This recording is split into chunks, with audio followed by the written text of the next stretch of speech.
and it's gonna be long, so I apologize in advance, y'all. What's up, man? I apologize in advance. Because this Caitlyn Clark topic is gonna be long. Let me wet the whistle. Mm.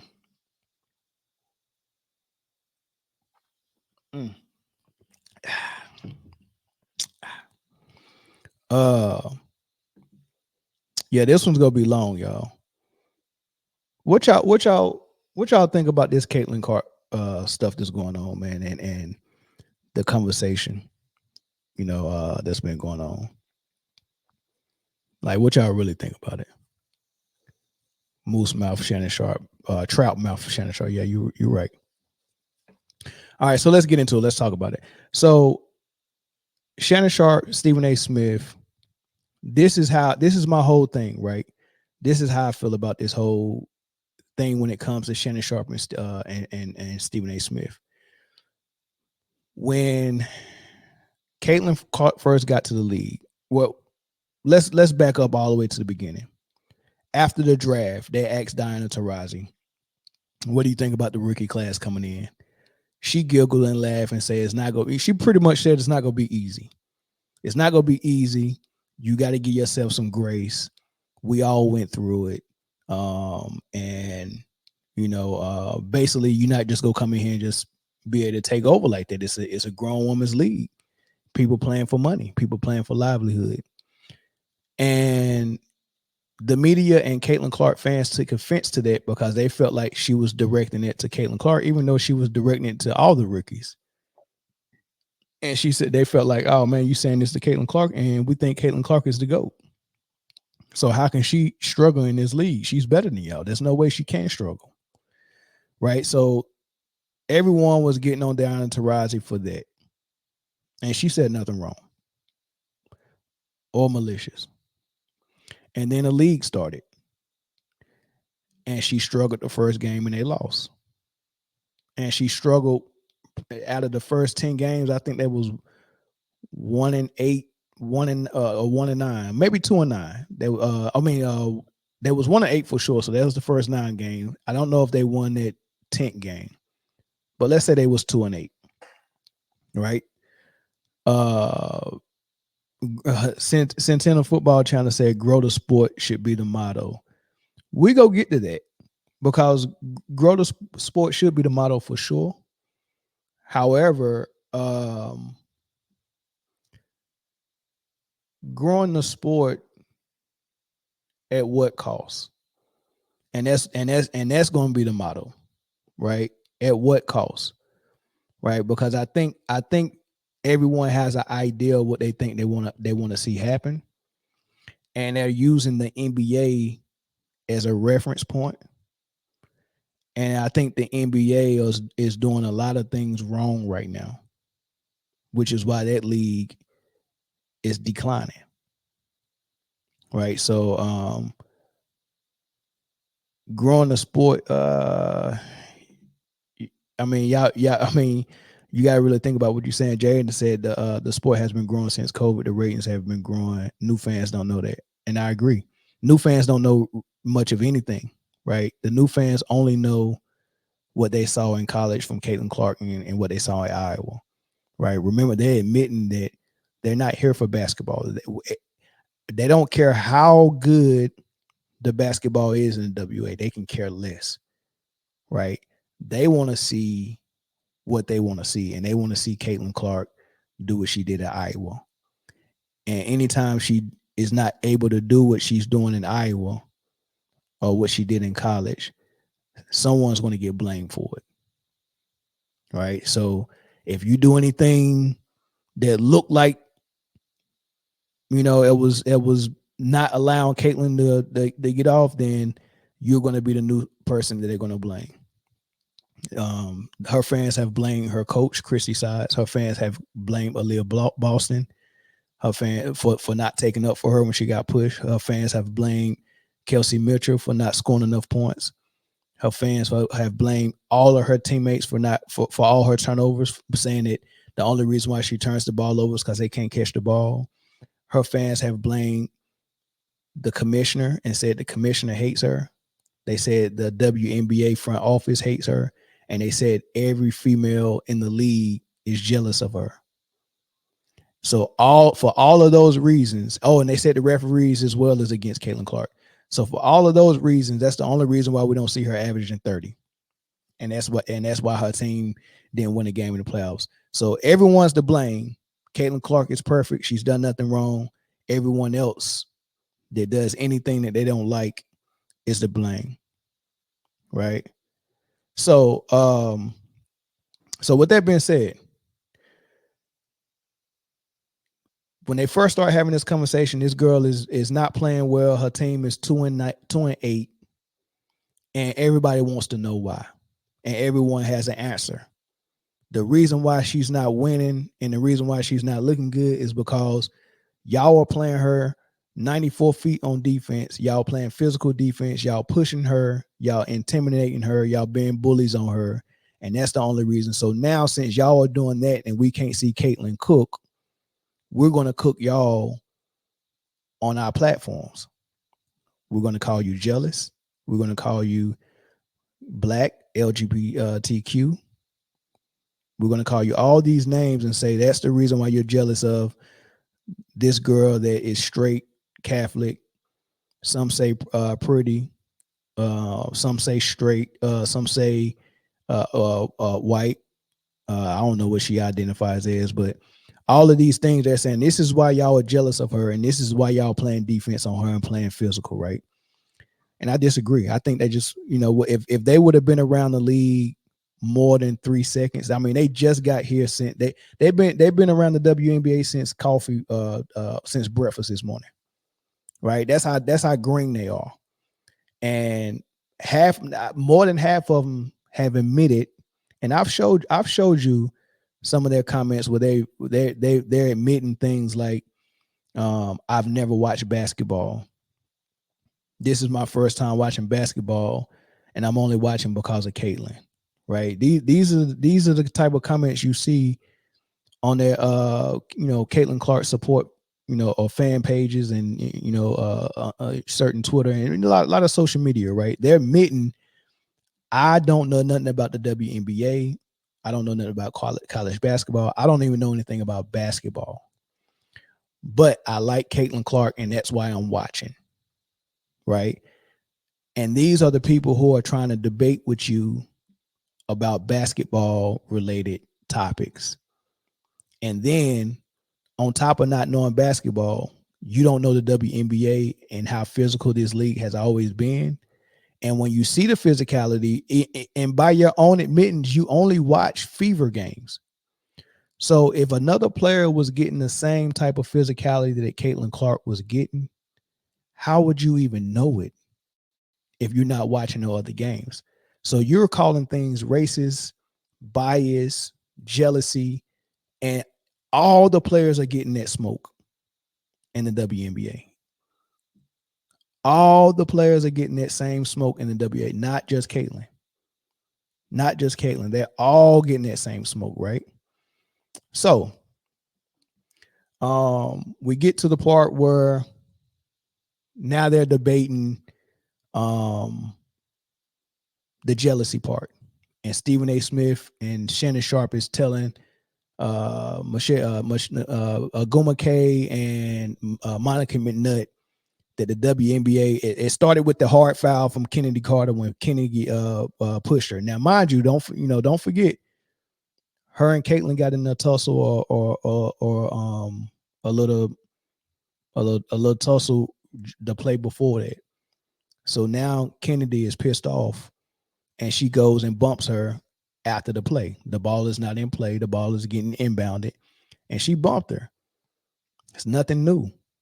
This has been going around basketball for a long time. Yeah, the play is over, but I'm pissed off by what you did or said, and I'm about to run and I'm about to bump you. All right, we seen Jokic do it to the Morris twin at half court. His back was turned. Jokic ran up full speed, way more violent than what Kennedy Carter did. Kennedy Carter gave her a little hip bump. Jokic was a 7-footer with a running start on a guy at half court that had his back turned and he went right into his spine. And everyone applauded him. Oh man, nice for sticking up for yourself. I don't blame you, Jokic. I mean, he pushed Jokic first. I don't blame him, right? Aggression, and I'm gonna just be frank about this with when it comes to basketball, football, sports in general. Aggression from a black person looks different when it's going toward a non-black person. But when it's the vice versa way, aggression toward a black person coming from a non-black is applauded because I think in some people's mind, and even I get tricked like this sometimes because we're just trained a certain way here in America. We just see black people is bigger, stronger, and more ruthless. We would think that a black person on the basketball court would be a bully before a white person would. And that's just me being frank. Like I think that's where people's brain goes when they see when the Morris twin hit Jokic, they see that as aggression. But when Jokic did it, he was protecting himself. So when you see Kennedy Carter do it to Caitlyn Clark, that looks horrible. But when it's the other way around, people don't see any, people are desensitized to it. They don't see anything wrong with it, right? So when Jokic did it, applied Jokic. When Kennedy Carter did it, she's a villain, right? So there was debating that on the show, and Stephen A. Smith and and Shannon Sharpe were basically saying the girls are jealous based on what Kennedy Carter did because her and Clark had words with each other and they had a tussle. If I push you after a tussle, then that makes me jealous. And not only did it make Kennedy Carter jealous, I wouldn't even been mad if Shannon Sharpe said Kennedy Carter is jealous. But from what Kennedy Carter did, Stephen A. Smith and Shannon Sharpe said the entire league is jealous. And then they say not all, but everything that's going on with Caitlyn Clark, not just that push from the back, but even the defense, even the hard fouls, even the double teams.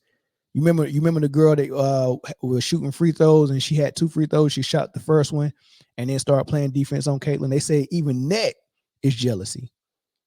You so worried about Caitlyn Clark that you forgot you had a second free throw. They said that's jealousy. So it don't matter if you're pushing her after the play or hard fouling her or just picking her up 94 feet and playing good defense. All of it is jealousy because we can't see Caitlyn Clark cook. All right, so I laid that down. So what really happened is Monica McNutt really got the best of Stephen A. Smith and Shannon Sharpe in that debate. And then they had another debate when she got left off the Olympic team, right? And Monica McNutt got the best of them again. So ever since then, and they didn't have any ammo to fight her back with because Clark was not playing well. She wasn't. She started playing really good after the Olympic break. So after the Olympic break, that's when Stephen A. Smith and Shannon Sharpe had all the ammo they needed. And now they wanted to invite everybody except Monica McNutt. I ain't inviting Monica McNutt back, but it don't matter what female we invite. I get to scream on her with all the vitriol that I really want to aim toward Monica McNutt and Cheryl Swoops and anyone who agree with what they were saying about Caitlyn Clark in this whole situation. So they invite Andrea Carter. They'll have Molly on here, who's a moderator. They'll scream on her, or they'll invite Aguma K back, but they're not going to invite nobody that's going to beat them. Well, they invited Andrea Carter, and they didn't realize that Andrea Carter was going to embarrass them as well. So here's the conversation. I'm going to pause it a lot, but here's the conversation they just recently had.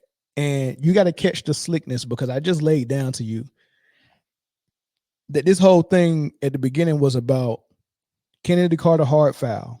Is it jealousy? is the WNBA jealous? Then leaving her off the Olympic squad, is that jealousy? And you shouldn't have left her off, even though her play didn't earn her a spot. You should have her on the team for marketing purposes. That was the argument. Remember that in mind, because I remember, and I got it loaded up. I can play that for y'all. But that was the argument months ago. Olympic team, she needs to be on there for marketing. And y'all were jealous of her because y'all hard fouling her. That was the argument. They switched it. Once she started playing well and the Fever started winning, Stephen A. Smith and Shannon Sharpe was like, I told you, y'all should have had on that limit. She could have helped y'all, which is dumb because you wasn't making it. Or you was making the argument she should be there for marketing. Right. So they did a switcheroo and then just screaming on these girls. But let's listen to it. And she led the league in assists and three-pointers made. Think about that for a second. And like Shannon says, ultimately, you first team, you one of those people. So we got and fourth in the league in MVP voting. Okay, fourth. So you got to give love where it's due. But oftentimes, when we take this, let's think about the comparisons we may make to people in other sports.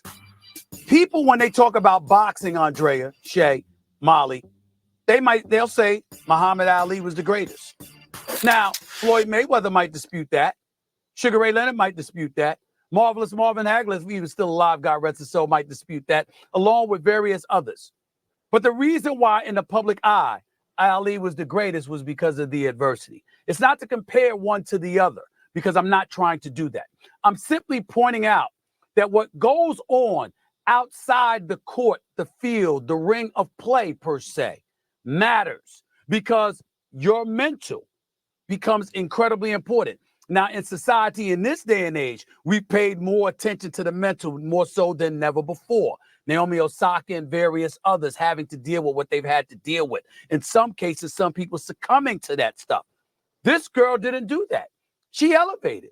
She seemed to thrive. The second that we talked about her needing to be on Team USA, obviously all of us weren't in agreement with that. But you know what's undeniable?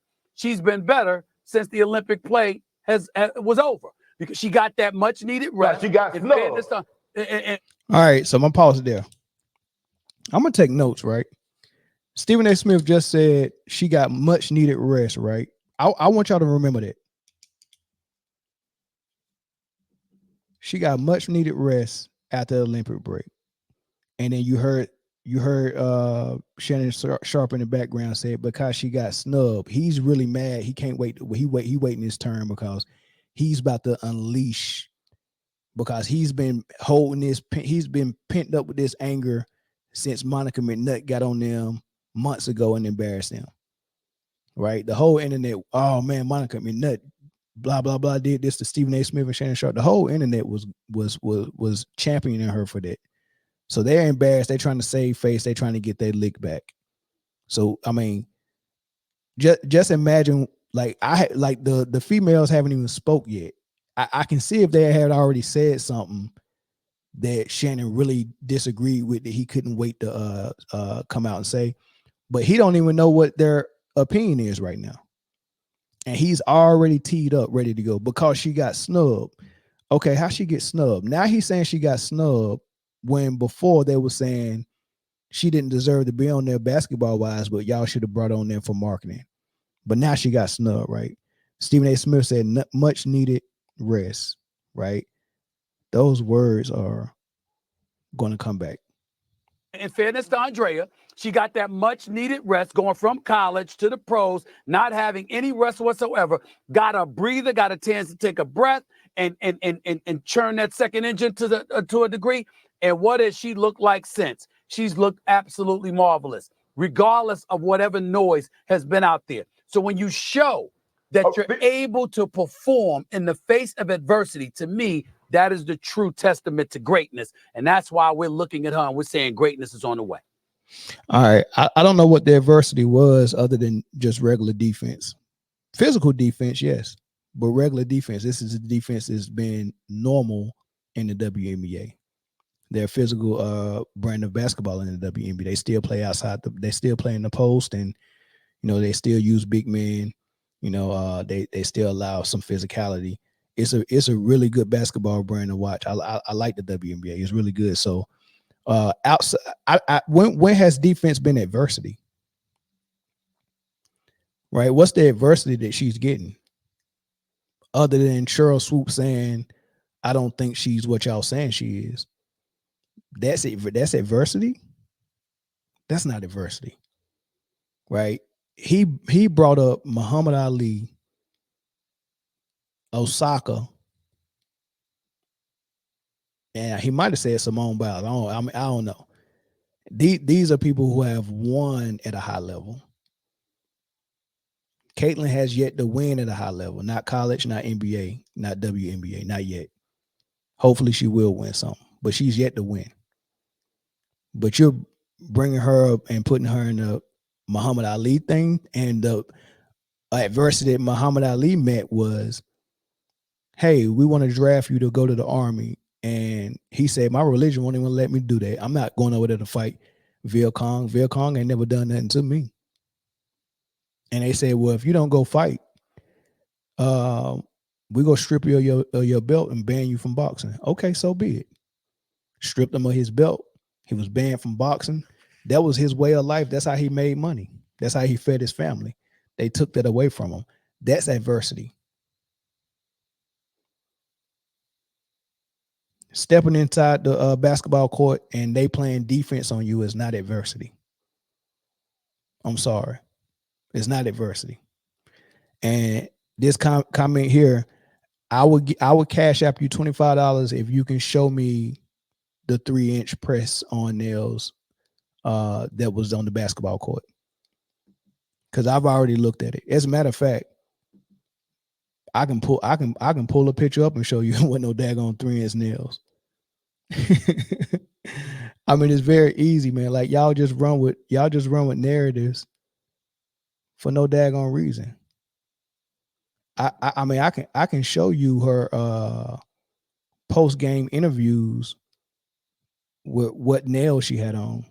There's her with the peace sign. Where's the nails at? Where's the nails at, big dog? Y'all just say anything, man. Stephen A., I would be remiss if I didn't say this. A lot of this noise came by people that were sitting on this network. Now, this is great. I would be remiss if I don't say that he couldn't wait to start talking. He said a lot of people that brought that noise was here on this network. He's not talking about himself. He's not talking about Stephen A. Smith. He's talking about either Molly or Monica McNutt or Nashea Gumake or Andrea Carter. But he's not going to say no names. How manly. They tried to minimize her, said, well, you giving her all this credit. What about the women that came before her? What the women came before her, what they did cannot be taken away. That ain't got nothing to do with Caitlyn Clark. But there was a lot of people tried to make sure they keep Caitlyn Clark in her place, because what you're doing, if you give her all this shine, you minimize what they done. You can't minimize what Maya Moore or Candace Parker or Lisa Leslie or Lauren Jackson or Diana Taurasi or Simone Augustus or any of the other great players. That Caitlyn Clark, what she's doing doesn't minimize what they've done. But we should have been giving her the credit. We saw the ratings. We saw the merchandise sales. We saw the attendance. But y'all want to make it about something else. Oh, what about the women that laid the foundation? What about this? What about it? That ain't got nothing to do with Caitlyn Clark. Caitlyn Clark is box office. She's doing this. And instead of giving her credit, y'all tried to make it about, oh, y'all poo-pooing the old guard. Y'all never talked about the old guard like this. Nah, I ain't gonna let it slide. Caitlyn Clark, unanimous rookie of the year. But what's even more impressive, she's first team WNBA. First. Shannon, So he all that smoke, all that heat for what? The topic was how are we going to look at her season, her rookie season? How are we going to look at it? That was the topic. How are we going to look at her rookie season? Nobody talked at this point but Stephen A. Smith. Here he come with all this smoke. Why is he mad? Because he's got some stuff on his chest that he hasn't let off yet that's really directed toward other people. It's directed toward Cheryl Swoops. It's directed toward Monica McNutt. It's directed because toward Cheryl Swoops because Cheryl Swoops won't drink the Kool-Aid, and it's directed toward Monica McNutt because Monica McNutt schooled them on their own platform, and they didn't like it. So now he's got to get his lick back, and he's using Caitlyn to get his lick back. This has nothing to do with what all that stuff he's talking about. Nobody was trying to minimize her. Nobody was trying to minimize her. Here's Carter though. I hear you, right? I hear you 100%. But another level of noise was coming from people. You were one of them who also tried to create a picture around Caitlyn that the league was against her based on the actions of less than 5 former players or current players, which also creates a lot of noise. So she did the opposite of what Shannon did. Shannon said there was some people on this network, he didn't say no names, that said blah, blah, blah, blah. She came back and was like, look, the level of noise came from people, and you were one of them. I'm going to say your name, Shannon. You were one of them who tried to make it seem like the entire league was against Caitlyn. They really did that. Like I can understand some people that are just on Twitter that are just fans. I get that part. It'll be easy to handle the trolls on Twitter if the people on the worldwide leader in sports, ESPN, and then people on Fox FS1, and then people on these other platforms that are big platforms, but not as big as ESPN, but outkick the coverage, Bleacher Report, Barstool Sports. It'd be nice if the trolls were trolls, but the professional media companies would still report professionally. Like if everyone reported like Stuart Scott, well, you couldn't tell who he was biased toward. You can have your personal opinion. I don't understand why we have to be on here saying you are jealous. I get it's a debate show, but you're still supposed to be a professional. I don't understand why we don't think we have a responsibility to the sport. You're talking about growing the sport. How can we grow it if we keep telling everyone that's watching us that the entire league, that don't even make sense. The entire league, including the commissioner, is jealous of Caitlyn Clark. They hating on Caitlyn Clark. They're racist against Caitlyn Clark.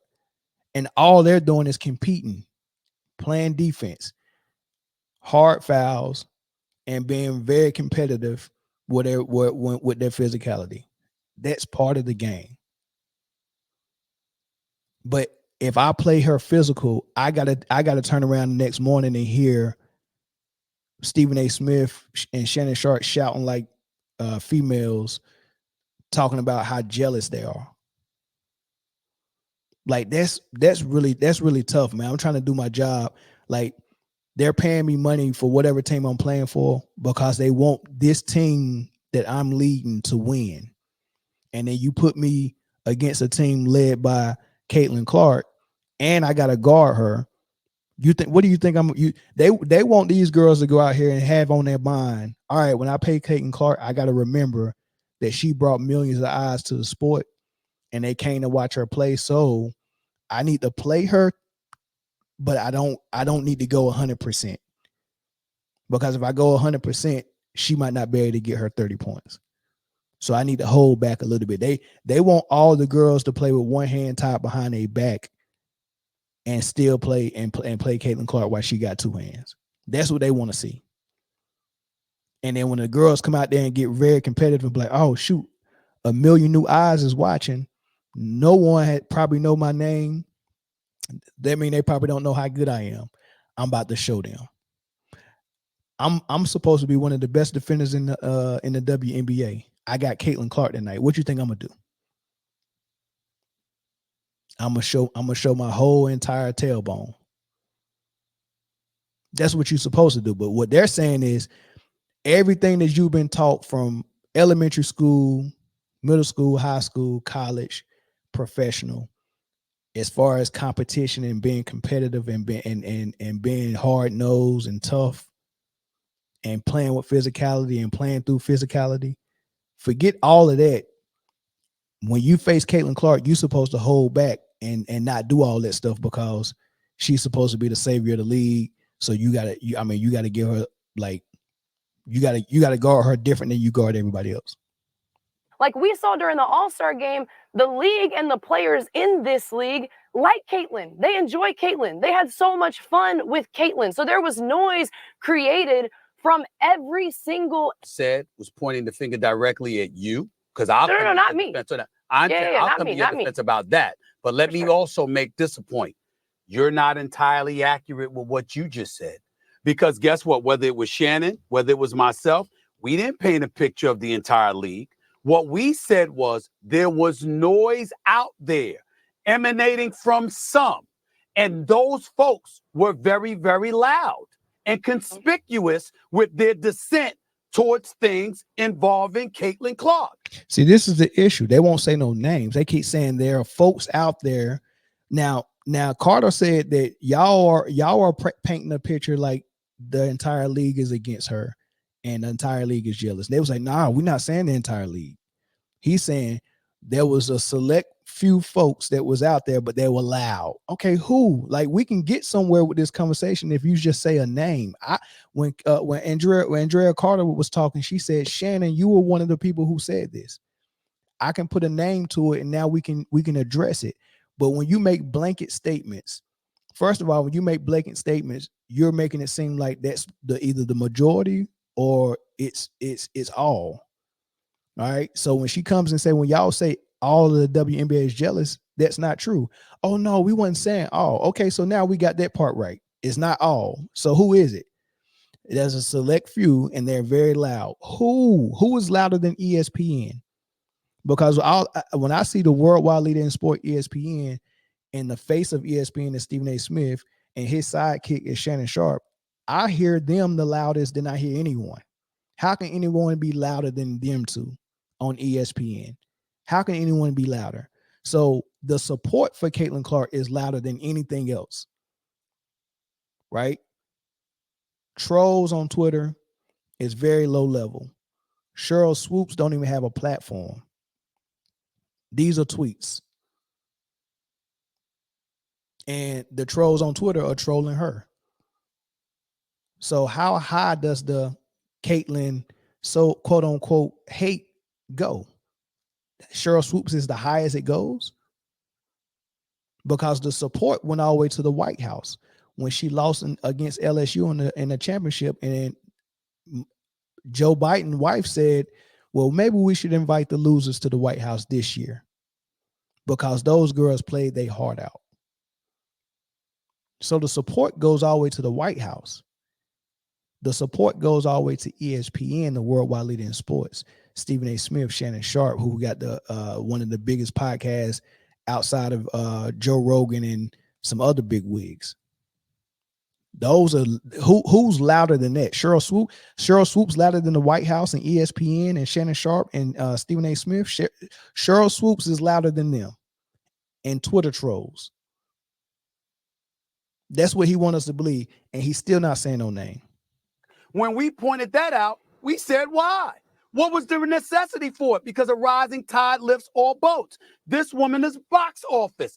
Plus, she can play. And the combination of the two would ultimately give all of those wonderful ladies for the wonderful work that they had done over so many years. It would have been validated, even though it came through the conduit was her.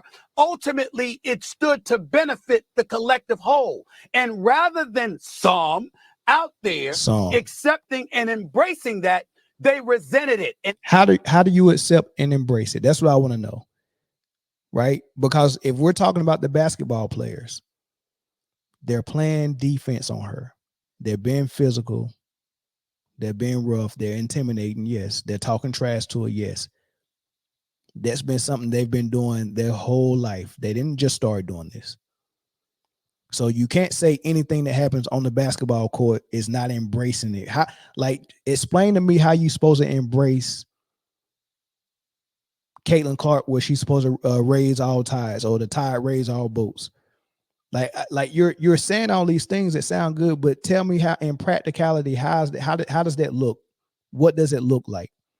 What are the females that play with and against her in the WNBA supposed to be doing? What are they doing that is not embracing it?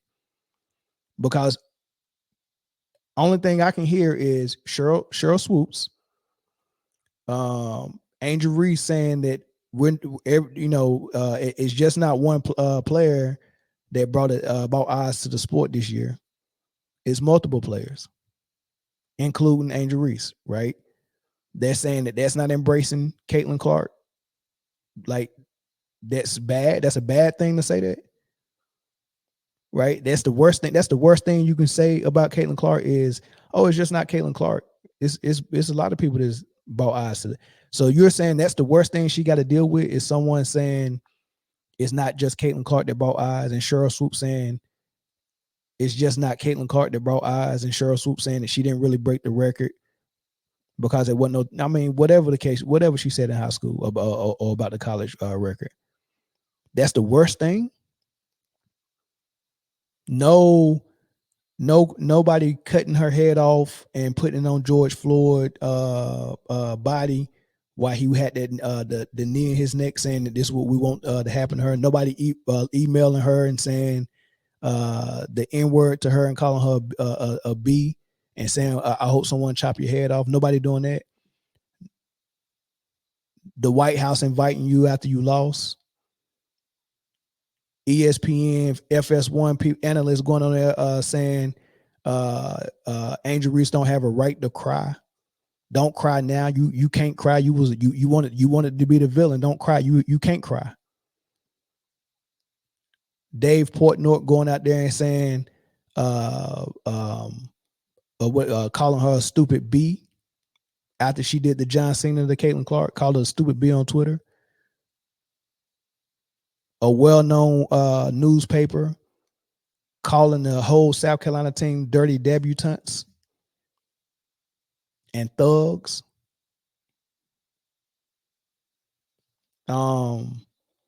Death threats, people following them to their hotel. Like, seriously, you can't compare anything that the females that you claim is hating Caitlyn, what they had to deal with from big media, White House, fans, newspapers, magazines, even the Chicago Tribune, whatever newspaper was in Chicago, wrote bad stuff about the Chicago Sky after they played the Fever. What they do that at? What a home team. Like, they only make that's crazy. All the help, all the support as far as big media goes to Caitlyn and against everyone else. And then you try to gaslight people and try to make it seem like it's the other way around because Cheryl Swoops is speaking up for Angel Reese. And they tried to use the contributions of others who came before Caitlyn Clark to justify their vitriol instead of owning the fact that what really was their objective and what really was their agenda is that they resented the fact that this young lady who came into the league, took it by storm, and drew in a level of attention that they weren't able to draw. That was the reality. One thing I want to say before we go to break, really quick, Dre. I think one of the impetuses, especially for this conversation, was obviously her not getting an Olympic roster spot, right? Remember, we had a big debate over. Here come the lies. Remember, I told you about the Olympics and roster spots. As a matter of fact, I'll play some of that. This is months ago when they was talking about Kennedy Carter and the Olympics. Women, say it. So do me a favor and let me finish. Say I it. got y'all. Okay. Okay. You're not gonna tell me what to say, Stephen. I'm gonna talk, right? There is certainly jealousy.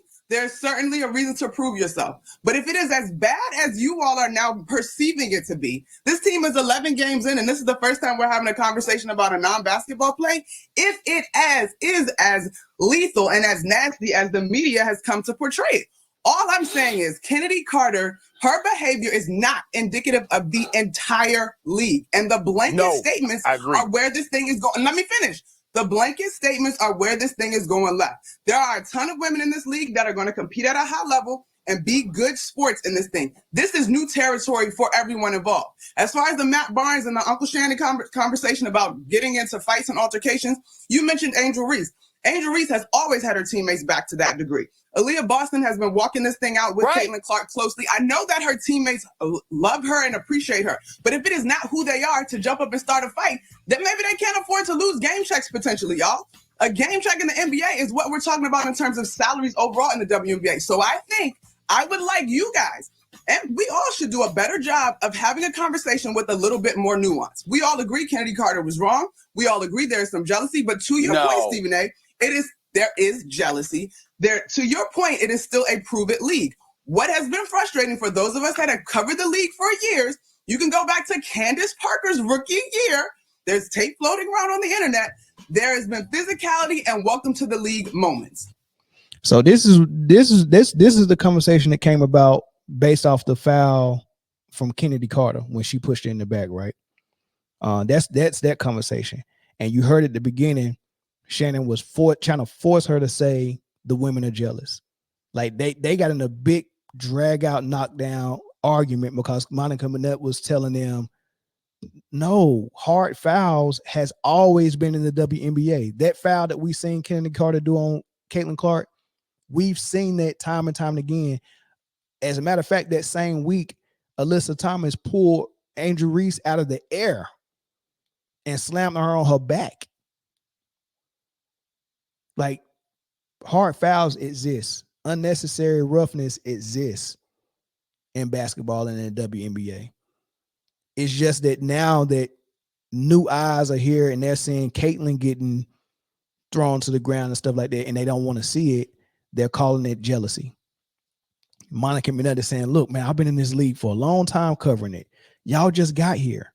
Let me at least tell y'all what's normal and what's not normal. I'm telling you, this is normal. Like, you can't take my word for it. I've been here for years covering this sport. Y'all wasn't covering this sport. At least take my word for it. This is normal. Have I ever lied to you? This is normal. This is not jealousy. These women are not jealous of her. And they wouldn't take no for an answer. No, say it. Say it. Say that they're jealous. You know they're jealous. All right, welcome back into First Take. We're going to pick up our conversation about Caitlyn Clark being snubbed from the Olympic roster. And Chene, I want to allow you to respond first. Oh, what is the premise? So basically, just basically picking up where we left off, to essentially to Stephen A's sentiment about the marketing, and then basically you and Andrea saying the integrity of the game, and that's where the decision making comes from USA Basketball. Shannon. And what Shannon had asked you as well. Yeah. Janae, can I say this? Can I go? Who is a fan? Oh, yeah. Go ahead. Go ahead. I want to say this, and then I'm going to be done. And I'm going to let you and Andrea take it over from here. Every woman that's on this team, the 12 women that were selected, are very, very deserving. To make a long story short, and I'm sorry that I went long and I was very, very passionate. I believe that the U.S. women's basketball team missed a golden opportunity to bring their most marketable player and have her on the biggest stage for the world to see.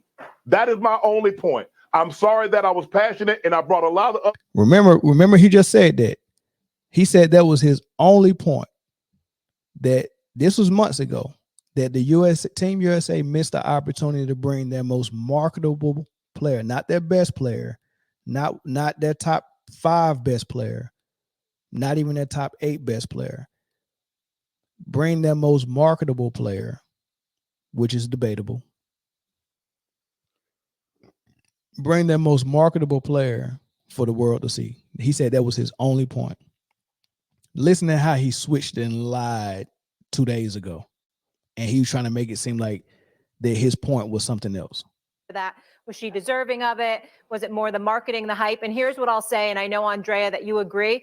At that point, some of us felt like maybe she hadn't proved it in the WNBA, but at this point, she certainly has. So she proved everybody wrong. What about the guards? Let's talk about the guards that didn't make it. Talk about the guards that did make it. How they play, Andrea? Because you were one of the ones that say she didn't earn it. How did the guards play that was in the Olympics? How did they play? For sure, but we can't take how Caitlyn finished the W season and pivot that to how she would have done in the Olympics. That's a completely different All I'm argument. saying is look at that point. Look at how she played up until that point. Chelsea Gray had only played one game before she went to the Olympics. She was out playing Diana Taurasi. Was she outplaying Diana Taurasi at that point in time that she was on the team? It's a simple yes or a simple no. Why would you ask that question? Now he got the ammo because she's played after the Olympic break. She's played better. Now he's using that to try to make it seem like that was the argument he was making. Where I just showed you and played for you. He was saying that this was a marketing argument he was making. That was my only point. That he said that was my only point. Marketing opportunity. Because he knew at that point she was not playing to a level where we felt like, yeah, we need her on this squad. Not averaging 7 turnovers, not being 2 and 10, not being able to handle the physicality. Like the women, and Andrea Carter said this later on the interview. She said that when she talked to the Olympic Committee and other people that was involved, and asked them what went into the decision. And they said it was a couple of things. One, she hasn't practiced and played with the team because they was practicing while she was in college, right? They was getting all that stuff together. That was one. Number 2 is that the physicality in FIBA play is a step above the WNBA. And the WNBA is very physical. And we seen how she was handling the physicality when she first got to the league. Not too well. She was handling the physicality so poorly that the media was trying to get people to back off her by criticizing them for being jealous and by pretty much begging the WNBA to change the rules, not next CBA, but like overnight. Please change the rules and let her cook. Please get these girls off her. And she's still getting 7 turnovers. So I watched that I watched that Olympic all of their games, and having Chelsea Gray bring the ball up with her big frame, and they was pressing 94 feet and being very physical. She was able to back her way in and zigzag her way in up court and protect the ball very well. They wasn't able to just push her. She's a big body. That wouldn't have been the same for Caitlyn. Man, I got a mosquito in here. That wouldn't have been the same for Caitlyn. So they, those are the type of things they was thinking about. Plus, if it was just a marketing thing, how would the marketing work? I mean, because you know how the fans are. The fans have already said after she lost last night to the Sun that okay, the season over for them. They gone. All the millions of fans that came to the league for Caitlyn, they're all saying, "Oh, we're done now. The season's over. We'll be back when Caitlyn come back next season." So the same thing they said for the Olympics. We're not watching because Caitlyn ain't there. What have they done if they would have put Caitlyn on the team, but Caitlyn wasn't playing? Because they wasn't putting her in the game because for whatever reason. Khalil Copper didn't get a lot of minutes. Jewel Lord didn't get a lot of minutes. So if Caitlyn would have been on that bench just like them, Caitlyn Clark fans would have said the exact same thing. Oh, we're not watching. Y'all not playing Caitlyn. It would have been a whole nother thing. And now that would have messed the team chemistry up. They would have turned into a whole nother piece of something for them to talk about and make a big deal out of, right? Was Caitlyn outplaying Diana Taurasi? But you can't just factor in current play, Shannon. That's all I'm saying. You got to factor in. Well, if you're factoring in Diana Taurasi's Olympic experience, Diana Taurasi's how she was with the team, I get it. Shannon, hold on 1 second. Shannon, this ain't a lifetime an Olympic lifetime achievement. Shannon Sharpe, hold on. That's a lie. It is a lifetime achievement because if your primary goal for sending a team to the Olympics is to win gold, number one option you got to do is I got to put the best squad together. I got to get that, and that means from the coaching all the way down to the last player on the bench, with winning gold in mind, with thinking about the teams we got to face and the teams we got to play, and thinking about what type of style of offense or style of defense we need to play, or thinking about the rules and thinking about the physical play and all of that type of stuff, right? Think about the team chemistry. We have to have everything clicking so we can win this gold, right? So first and foremost, let's get our best players. Second, you just can't throw a bunch of talent out there and that's it. It is very important when you put teams together like that you have a couple of players that if you bench them and give them a DNP, that it's not a bad thing, right? That's why you have a Derek White on your squad. Because if I bench Derek White, he's just happy to be here. If I bench Tyrese Halliburton, he's just happy to be here. I can bench them. I don't have to play them. But if I ever need them, I can use them. But if I don't need to use them, you're still there. I'm going my 8 to 10 man rotation. I always got 2 guys that's probably not going to play. You couldn't do that with Caitlyn, number one, right? So putting the team together is important.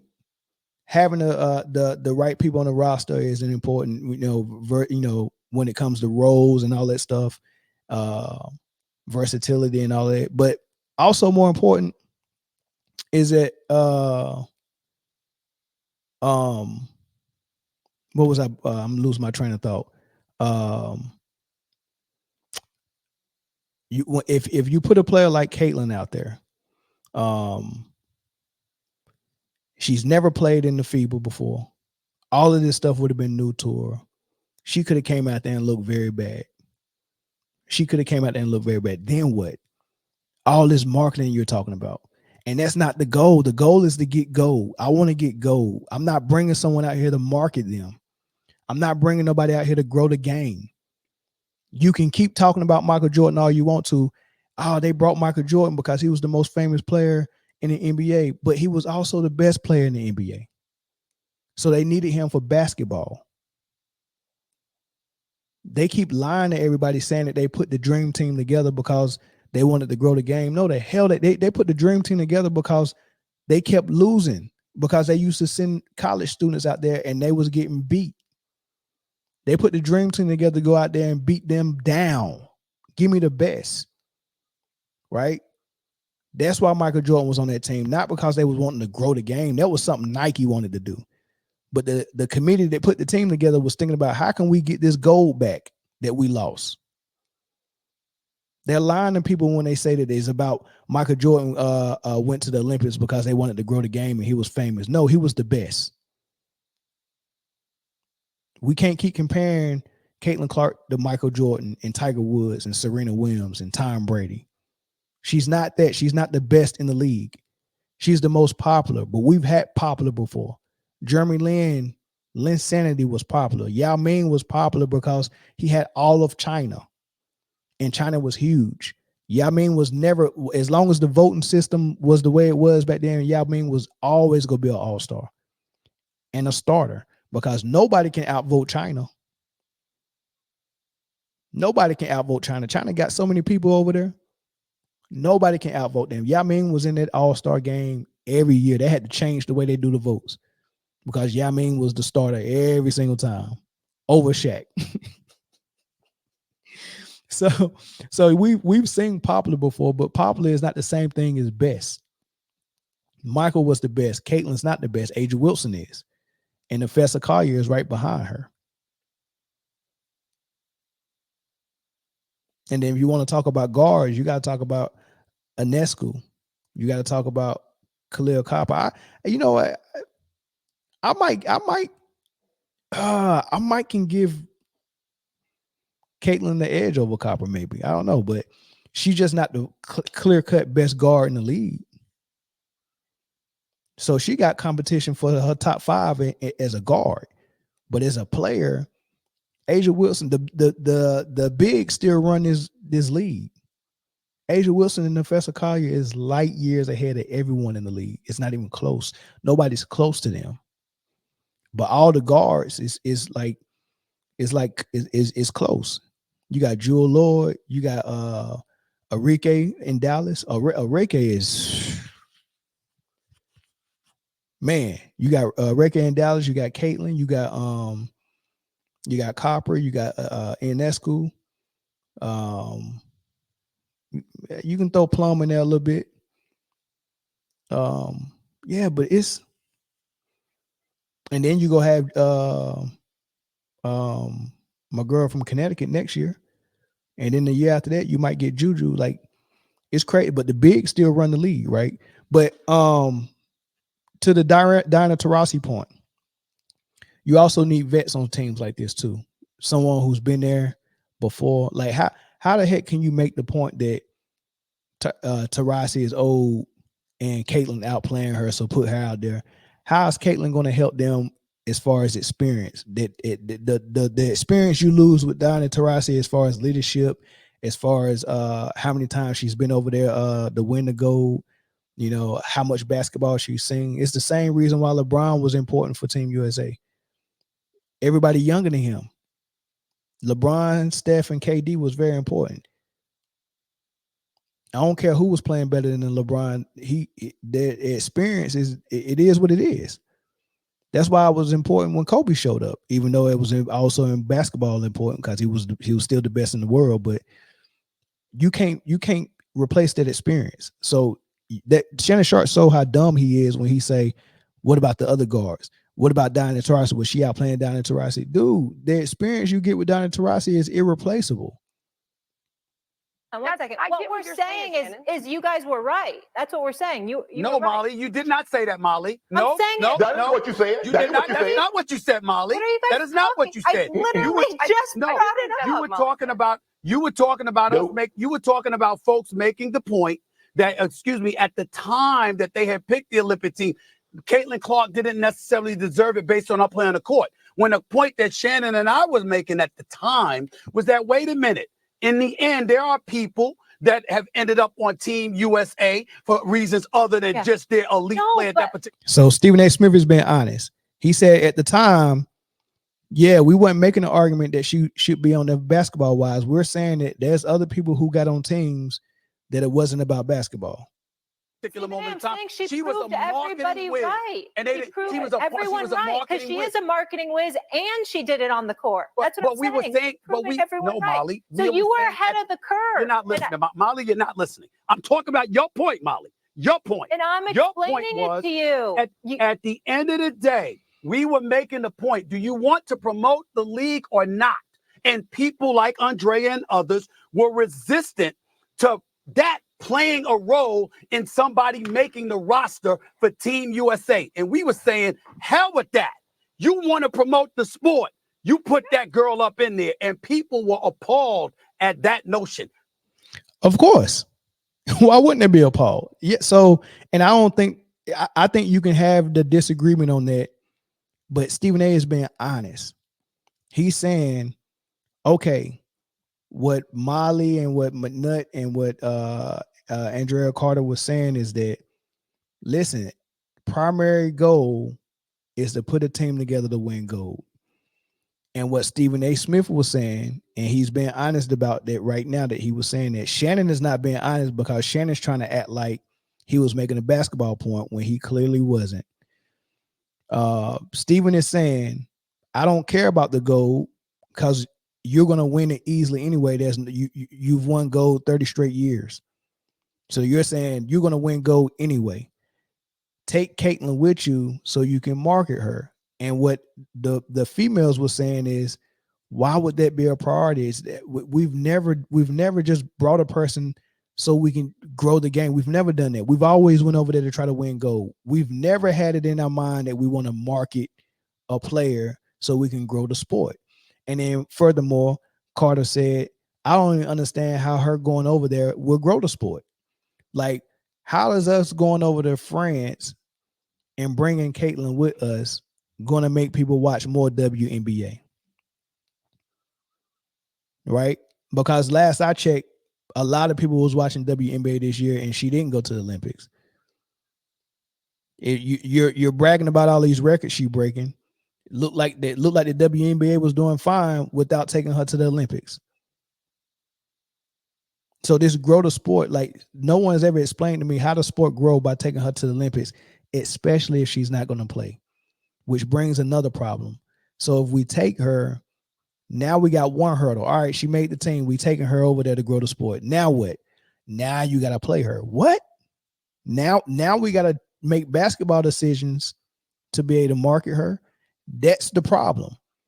So maybe they did think about this and say, yeah, do we want to bring her just to market her? And they was like, yeah, but if we bring her and we give them this inch, they're going to want a mile, because if we bring her, then they're going to be like, we want her to play. And if we play her, they're going to be like, she's not playing enough. We want her to start. And if you start her, they'll be like, she's on the floor, but y'all running the offense through Asia. We want her to run. We want to see Caitlyn cook. And then now you're messing up a whole bunch of stuff. You brought her, you played her, you started her, and then you changed the offense. Instead of running through the best player in the world, Asia Wilson, now you're running through the most popular player in the world. That was Stephen the subject. But Stephen A., this is just going to come from different perspectives, because you all's initial point was a marketing point, and that was what I was arguing with. That was what I was arguing with. Right. The marketing point for Caitlyn. What Molly is trying to say, and what I agree with, is now that we have seen how Caitlyn finished this season, there is a good basketball argument for her being on the team, for her making the team. There is now a great basketball argument. What? But listen, no, Shannon, listen. How she's playing right now, you just said it 5 minutes ago, was a testament to the rest that she had and the break that she had. We don't know how she would have played. Remember when Stephen A. Smith admitted that now that she had that rest, she's looking great. Now Shannon was like, well, I didn't say that. Yeah, you did. Shannon, Stephen A. said that about 10 minutes ago, right? Remember I said make that note, much needed rest. This is a point that they was making before. These girls was making this point 4 months ago. They was like, man, this girl need to rest. Why take her over there? If you want to grow the sport, why take her over there so she can get hurt or something like that, and then come back over here not being able to play, or not being able to play 100%, or not being fresh and not being able to finish the season out? Let her get that rest. And the girls was right. She got that rest, and we seen what happened. Without that break. So we're saying Caitlyn has now proven herself basketball-wise, but you all weren't making a basketball argument. You weren't making a basketball argument. We're not saying no, Andrea, I'm not going to let you do that. Go ahead, Andrea, I'm not going to let you make it seem like Caitlyn Clark was averaging 5 points a game. At the time, she was still averaging 16 points a game, which was more than a lot of other guards that made the team. Yeah, but that wasn't the argument you was making. You weren't making the argument that she was a better fit for the team, or she should be on the team because she earned it. Your argument was that she's marketable and more marketable than anybody, so take her to grow the league. That was your argument. Don't try to switch up now. So don't do that. Don't make it seem like she was averaging 5 points and this was like a handout. No, it wasn't a handout. Look at her numbers. Look at her numbers, Shannon, comparable to the other guards that were on the team. Don't nobody care about no daggone numbers. That's not how you put a team together. If it was about numbers, we would have had Enrique on the team, who had way better numbers. If it was about numbers, she would have been on the team. If it was about numbers, Andrew Reese would have been on the team. It's not about numbers. It's about putting a team together. That's all I'm saying. No. I hear you. But when I talked to members of the Olympic Committee, the questions were of fatigue, of rest, and of the physicality and FIBA rules, and of lack of continuity with Team USA, which were things that she did not have. I'm not disputing Caitlyn's greatness on the court. That's not what I'm disputing at all. Like, I don't understand what you're talking about. I'm not disputing her. We got to go to commercial. Let's come back. Let's come back. Let's come back. Hold on. We got to go. No. We got to go to commercial. Shake. Come back. Let's come back. Let's go to commercial. Come tomorrow. Hey, wow. Once again, and you might have missed this when I said it early. Diana Taurasi is the leader of the team. She's the most experienced player. She doesn't have to play to have an impact. What she says in the locker room, what she says at practice, what she says during timeouts, what she says on the bench, if she do get on the court, all of that is very helpful. More helpful than marketing Caitlyn Clark. Marketing Caitlyn Clark don't help them win gold. Diana Taurasi's leadership does. The heated discussion we had, just obviously discussing the Caitlin Clark situation, getting snubbed by some people's opinions for the Olympics, and Andrea and I making the point that at that point it was marketing versus basketball. Now she's backed it up on the court and shown that she can hang in the WNBA and then some. Andrea, I want to let you make your point though. Yeah, I know you got football to get to. I'm a football fan too. Big WNBA person here though. And I just want to circle back because before the USA basketball conversation started, all of us were talking and giving testaments to Caitlyn's greatness. She has been incredible. She has had a phenomenal rookie season and done things we may never see again, especially with the outside noise that all of us just got mixed back into because she's a conversation starter and she will continue to be one of the best for that reason. Speaking of one of the best, A'ja Wilson is greatness personified and on her way to being the greatest of all time. That's all I had to say. Y'all enjoy the playoffs. I'll be back. Ooh, I like how she ended there. All right, I'm going to say all the stuff that y'all want me to say about Caitlyn, but I'm going to end it with saying greatness personified is A'ja Wilson, and she's on her way to being the GOAT. Way to end it, right? Way to end it. Phone lines are open. I'm gonna do one more thing for y'all, right? Because yeah, you're right, Troy. The last game in the Olympics was very close. Very, very close. And margin of error is very slim. And having somebody there just for marketing, yeah, not something I would have signed up for. She didn't have to play. What? The main point is Caitlin Clark playing or not in the Olympics will impact the women's basketball together with the WNBA. Ed, wow. Do you watch the WNBA? And if so, did the Olympics affect that at all? Second question. If you didn't watch the WNBA and you never watched the WNBA and you never heard about Caitlin Clark, and you watched the Olympics and she was on the bench, would that make you watch the WNBA by seeing her sit on the bench? If you never seen her play, you never heard about it, and you watched the Olympic game, what about Caitlin Clark being on the bench in her warm-ups grows the WNBA? Right? Explain that to me, Ed. Wow. Explain to me how watching Caitlin Clark sit on the end of the bench with Khalil Copper and Jewel Lord and watching the game, how does that make you say, oh man, number 22 at the end of the bench, I'm about to start watching the WNBA? Somebody got to explain that to me. Right? Because what's going to happen is people like you that said, I watch mostly Fever games. So you're not a basketball fan or WNBA fan. You're a Caitlin Clark fan. So someone has to explain to me, if she was on the Olympic team and she didn't play, you as a Caitlin Clark fan, would you be happy about it? And I know the answer to that. The answer would be no. So you would be, not you, but some of the other people that's on social media doing whatever they do, they would be on social media saying, we want to see her play. We didn't watch this. We didn't watch the Olympics because anybody else but Caitlin. So put her in the game. Look at these comments right here. When they won the game, when they was on that losing streak, and they finally figured something out, and Aaliyah Boston had a killer game, like 2018. And people were saying, look at the first comment. Good for Boston, but yes, trade Caitlyn. She's box office. Nobody wants to watch this show. Let Caitlyn be Caitlyn. They were mad because they watched the game where Aaliyah Boston led the team to victory. And it was like, we didn't sign up for this. We only want to see Caitlyn lead the victory. Right? Second comment, this for sure was the most unsatisfying win this season. How is a win unsatisfying? Good win, but if Caitlyn is going to be a decoy, why did you draft her? Any other guard can be a decoy. CC needs to be traded. You get what I'm saying? This is what happens. Caitlyn fans only want to see one thing. They want to see her do what she did at Iowa. They don't want to see anything else. So if she's on the Olympic team and she's not playing, they're going to have comments like this.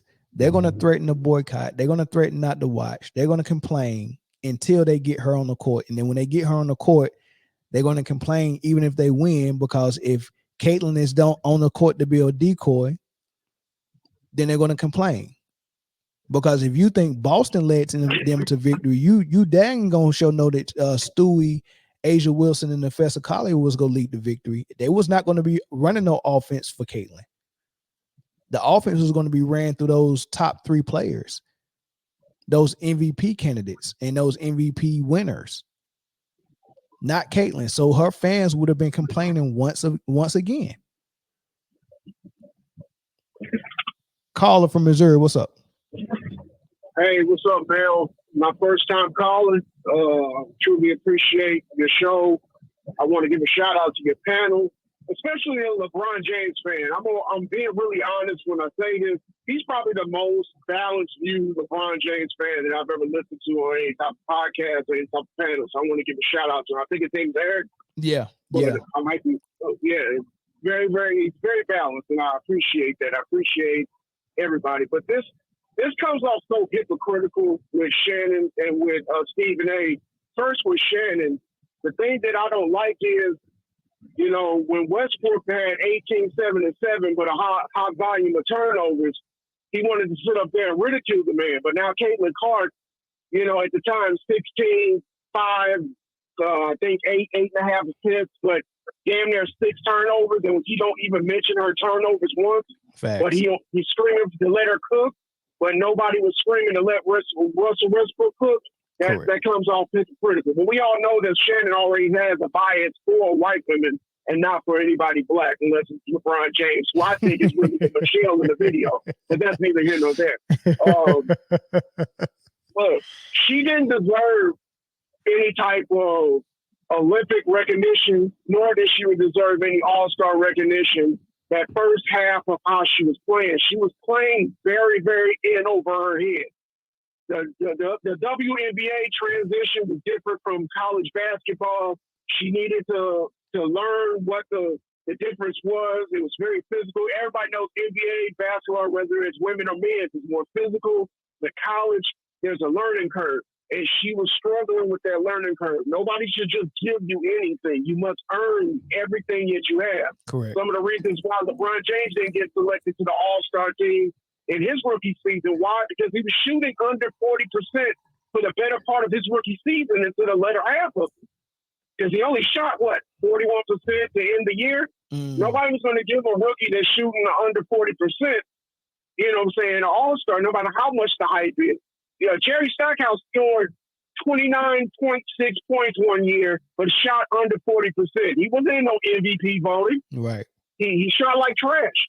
You know, so, you know, all this, you know, jealousy. No. It has nothing to do with jealousy. It has nothing to do with what have you done for me lately? What are you doing for me now? And she wasn't doing nothing for him. Correct. Wasn't doing nothing for the league. Yes, you want to market her. Yes, you're getting a different fan base. But you hit the nail right on the head when you sat up there and said that, okay, let's select her for the Olympics, but we're going to sit her down just like we did Tyrese Halliburton. And then next thing you know, it's going to be, they racist because they sitting her down, not letting her play. Nobody got time for the headliners. Correct. We're going over there to get gold. Let's go get gold. She could try again in the next 4 years and see if she makes it then. Yeah. By then, she would have 4 years of tape, 4 years of equity she would have put into the league. And let's see where she is there, but it's not given. And she would have earned it. And she would have earned it. And who don't want to earn everything they get? You know what I'm saying? I don't think she that type of person that just won't hand out. She want to earn it. She works hard, man. So, she want to earn it. She wanted to be legit. And what you alluding to, man, it would have been a major distraction if they would have put her on that team, because her fans would have demanded that they see her cook. They would have demanded it. You give her, right. You give them an inch, they go take a mile. They would have demanded that she cook. And I couldn't see myself having a team with Professor Collier, Breanna Stewart, and Asia Wilson on it and running the offense through Caitlyn. I just couldn't see it. And Melvin, let me hit you with this last fact, and I'm gonna get off and let you cook for somebody else. But these are there's three main things that sell in the media: sex, racism, and any type of war or controversy. And this has all of it. So of course, there's a narrative that needs to be pushed. There's a racism narrative, there's a sexism narrative, and it makes no sense. It takes away from the game. One thing, the reason why I start calling in is because you said something I've been saying for years. I'm 43 years old. I've been saying I've been in love with the game of basketball since 1992, not the player. Of course, there's players that I picked up a little this, picked up a little that, but I was always in love with the game of basketball. And at its purest, it is the sweetest joy. When you learn that first move after going one-on-one by yourself by the park, you done practice it 100 times. And then when you get in a game or you shoot bucket, 21, whatever y'all call it, and you hit that move and knock down that shot, it's like your first hit of ecstasy. It's in your system now. So you want to add to your bag. You want to add to more practice. And when you get a full bag, there's nothing like getting hot in the game. There's nothing like it. I think maybe making love to a woman, but there's nothing like it. It's the greatest feeling that you done put all the work in and it's coming to fruition, man. God bless. Keep up the good work. Shout out to Man Down Sports. Thank you again, man. All right, brother. I appreciate it, man. Thanks. Yeah, man. People know what's up, man. So I'm gonna do this real quick because I wanted to point some stuff out, right? I wanna get rid of another false narrative about this hate and this jealousy and this physicality that she's getting, and people acting like she's the only person who's getting it, right? Back missing the first 12 games with a lower leg injury. Pause this. Both. Put this number down real quick so y'all can see this, right? So I want y'all to see something.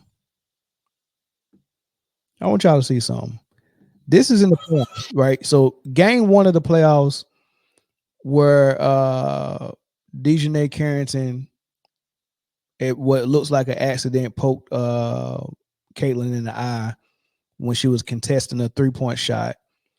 And Caitlyn shot the shot. She contested with her hand. And then after the ball was released, her hand came down and hit Caitlyn in the eye. And they said that was jealousy. It was on purpose. They said it was assault. They said that she had Shanae fingernails on. It was calling her Freddy Cougar and all this stuff. I'm like, boy, y'all ODing. Not even the next day. This was the next day. Kelsey Plum gets hit in the eye. And Skylar Diggins was running to contest the 3-point attempt, but it was a pump fake. So when she got a pump fake and she was in the air, she goes flying past Kelsey Plum. But it looked like she reached her arm back because she might have thought that Kelsey Plum, after she pump faked, was going to drive in for a layup. So she reached her arm back like she was going to grab her to foul her, but she smacked her right in the eye. Poked in the eye. Look, watch how this happens. Chelsea Gray coming back, missing the first 12 games with a lower leg. Smacked it right in the eye. Right? Now, here's the difference. Skylar Diggins Smith got her with that right hand. Listen to everybody. Listen to the commentators. Which you do have to do. Look how quick Plum got up KP, and just walked it off. Right in her eye. From the 3-point line. Diggins right Smith in her eye. With the run out. Nobody in the arena, the commentators, the players, nobody went over there and was like, oh my God, no one did that. She got up on her own. She got it up immediately. She didn't roll on the floor, throw her ponytail on the floor. She didn't do all this stuff. She wasn't looking for sympathy. Nobody was threatening Skylar Diggins. No one was mocking her. No one was making memes about her. I don't even think nobody even know that happened. Right? Contact there. We're not going to look at it at the monitor. Common foul against Sky. They didn't even look at it. Now look at that. There's a eye. Now look at, she looked like she got shot. She looked like she got hit with a bullet the way that happened. Hit on her eyebrow. It didn't even go in her eye. Right? But look at this. Boom. She smacks her in the face. Now, that was purposely. Knocked her contact out. Like, we got to be real about this. People get hit in the face. Nobody's saying Caitlyn Clark is calling her names and all this stuff. Nobody's attacking Caitlyn Clark for this. Nobody's attacking her. Nobody attacked Skylar Diggins for hitting Plum in the face. Nobody. It's only Clark fans that are attacking these females. It's only Clark fans. Right? So let's go to the push. This is Caitlyn Clark in college. You see how she was walking by? The girl had her back turned. Let's roll this back. Watch how Caitlyn Clark pushes the girl, and then flops like she was the one that was getting pushed. Right? And then flopped like she was getting pushed. Now look when Skylar Diggins did the same exact thing. Do you know Skylar Diggins was getting death threats for that? And they said it was on purpose. Oh, here go to hit at half court. All right, this look familiar. Boom, knocked the little girl over at half court. Right, look what she did. She got up and got right up. Knocking down Heidemann. She's small. She's a small player. She got right up. She's looking at Coach Tibbetts and she said, "Don't take me out. I don't want to come out." She got right up with no problem. Nobody is calling Cotton a dirty player, saying she did this on purpose and, you know, giving her threats and all this stuff. Nobody's saying she's jealous of Heidemann. None of that. Not Cotton, but Cloud. Nobody's saying she's jealous. But if you do this to Clark, you're somehow jealous. Here's the hit again. Boom. Just a nice little bump, and she got right up. She just got right up, right? No problem. The same player, she's a smaller player. Look at her, the same player. You know, it's like having Muggsy Bogues coming out. I gotta let you feel it, man. Like, I'm bigger than you. Look at her. She trying to dance. Look. Boom. Knocked it down again. You ain't about to play with me like that. Look at her. She took it like a champ. You know what I mean? Nobody's calling these players dirty. Right?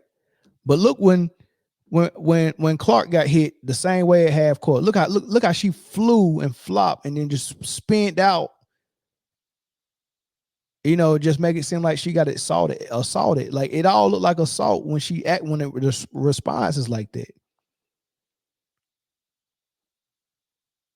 But the Shields was a player who almost didn't play basketball again because she had some condition, and she got threats from Clark fans saying, that cancer should have took you out, or whatever it was she had. I can't remember what it was. They should have took you out. You know, I wish you would have died and all this crazy stuff. Like these are the type of messages they're getting on social media. Because they dealing with a flopper that knows how to play the media. Right? There go again in college flopping. I never seen somebody get pushed in the back and they fall directly to the ground. They don't even go forward. Look, she just went to the ground. She didn't even go forward. Look at this one. Missed shot. She get the ball. Oh, you know what? She hit me in my stomach. I mean, this is what we're dealing with, right? Look at this one. Girl went up verticality, and she's trying to act like she got her whole ear taken off, like Trump. Look at her, hands up. Her hand is extended in the girl's chest. The girl didn't even touch her face, but she's on the ground just laying there. And then now look at this flop. This was after a loss, a team that she wasn't supposed to lose to. Right? Team she wasn't supposed to lose to. She trying to get off the court. They stormed the court. This is a student that was running towards somebody that, for some reason, and here comes Caitlyn. Look at that spin. Does that spin look familiar? Now she's on both of her feet right now. She don't have to go to the ground. Look at that. Does that spin look familiar?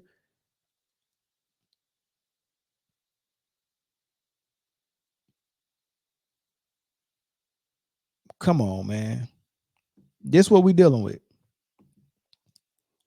That's what we dealing with. Right? So I'm interested to hear what's that all about?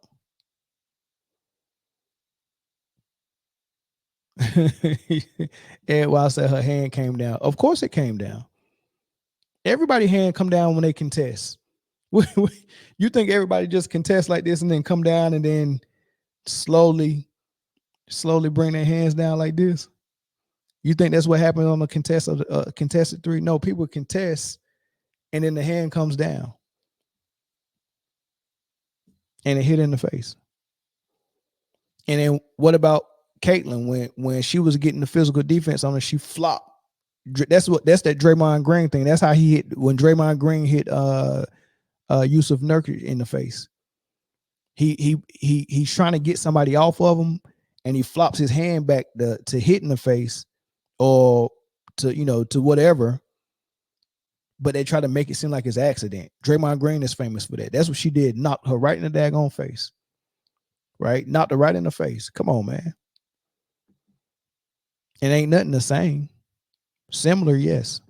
You're never gonna find anything the same. Never go find something the same. Carrington hat went up and she brought it back down, pointing her fingers right at CC's eyes. Pointing her fingers at CC's eyes, just an eye gouge. Y'all really believe that, man? Y'all really believe she went to contest and was like, let me poke her in her eye. Come on, bro. If you tried that 100 times, you wouldn't be able to do that probably once. Ain't no way, man. Y'all want to believe this, man. Come on, man. Her fingers went down directly in her eye. Hey, that's how accidents happen, man. Just because her fingers went in her eye don't mean she did it on purpose. Oh man, if she don't want to get poked in the eye, tell her to put them James Worthy glasses on. Play with the Kurt Ramberses. She can play with the Kurt Ramberses. CC flops, everybody does. Oh, now everybody flops. Does it draw attention, Mel? Nitpicking plays to make your points so low. Hey, well, I guess I'm low, man. Like Michelle said, when they go low, go low. I mean, I'll be low. I'm fine with that. Now, I want you to see how this turns out, though. Right? You got one player with a fan base, and you got Man Down Sports, who has been discussing sports for the longest. And Ed, wow, you've been a part of Man Down Sports, right? And I've had my opinions on LeBron. I had my opinions on Jokic, Luka. I have my opinions on James Harden. I've had my opinions on Kyrie. I've had my opinions on so many different things. We get to the point now with this Caitlyn thing. I've never had Ed Wild come on here and say I'm low for any of my takes or any of my opinions. But this Caitlyn Clark thing is touching so many emotions and feelings for some people that nobody's safe from not being called a name or being called something. So I'm low now, Ed Wild. I take that. I'm low. I'm low. Her fingers came directly down, man. Come on, Ed Wild, man. And what did Caitlyn Clark's hand do when she smacked Dejanay in the face? I need that answer for sure. I need that answer, Ed Wild. What did Caitlyn's hand do when she smacked Carrington in the face and knocked her contact out? Right. Tell me what that did. Tell me if that was on purpose. That'll tell me everything I need to know. Was it on purpose when Caitlyn Clark smacked Dejanay in the face? Right? Was that on purpose?